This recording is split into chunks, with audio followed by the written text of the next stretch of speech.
1195 പോർച്ചുഗലിന്റെ തലസ്ഥാനമായ ലിസ്ബണിൽ ജനിച്ച വിശുദ്ധ അന്തോണീസ് 15-ാം വയസ്സിൽ അഗസ്റ്റീനിയൻ ആശ്രമത്തിൽ ചേർന്നു.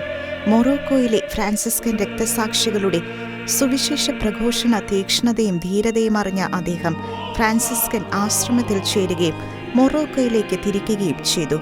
എന്നാൽ രോഗബാധിതനായതിനെ തുടർന്ന് മടങ്ങിയ അദ്ദേഹം മടക്കയാത്രയിലുണ്ടായ കൊടുങ്കാറ്റിൽപ്പെട്ട് സിസിലിയിൽ എത്തിച്ചേർന്നു. ഒരിക്കൽ ഒരു പ്രാസംഗികന്റെ അഭാവത്തിൽ പ്രസംഗിക്കാൻ ക്ഷണിക്കപ്പെട്ട അദ്ദേഹത്തിന്റെ പ്രസംഗ പാടവം ഏവരെയും അത്ഭുത സ്തബ്ധരാക്കി. ഇറ്റലി മുഴുവൻ സുവിശേഷം പ്രഘോഷിക്കാൻ നിയോഗിക്കപ്പെട്ട അദ്ദേഹം മതവിരുദ്ധവാദികളെ മതപരിവർത്തനം ചെയ്യുന്നതിൽ ഏറെ വിജയിക്കുകയും മതവിരുദ്ധവാദികളുടെ ചുറ്റിക എന്ന് അറിയപ്പെടുകയും ചെയ്തു. തെരുവീഥികളിലും കടൽ തീരത്തും നിന്ന് സുവിശേഷം പ്രസംഗിച്ച അദ്ദേഹത്തിന്റെ പ്രസംഗങ്ങൾ കേൾക്കാൻ മത്സ്യങ്ങൾ പോലും നിരയായി കടലിന്റെ മുകൾ തട്ടിൽ വരുമായിരുന്നു.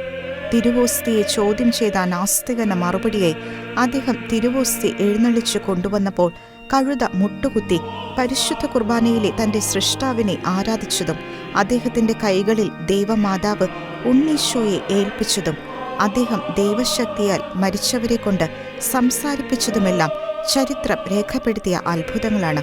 അധ്വാന നിരതമായ സുവിശേഷ പ്രഘോഷണ യജ്ഞങ്ങൾക്കൊടുവിൽ 35-ാം വയസ്സിൽ രോഗബാധിതനായ അദ്ദേഹം തന്റെ നിത്യഭവനത്തിലേക്ക് യാത്രയായി. സുവിശേഷ പ്രഘോഷണത്തിൽ അസാധാരണ തീക്ഷ്ണത പുലർത്തിയിരുന്ന അദ്ദേഹത്തിന്റെ നാവ് മരിച്ച് 30 വർഷങ്ങൾക്ക് ശേഷം അഴുകാത്ത നിലയിൽ കണ്ടെത്തുകയും അത് ഇന്നും വണങ്ങപ്പെടുകയും ചെയ്യുന്നു.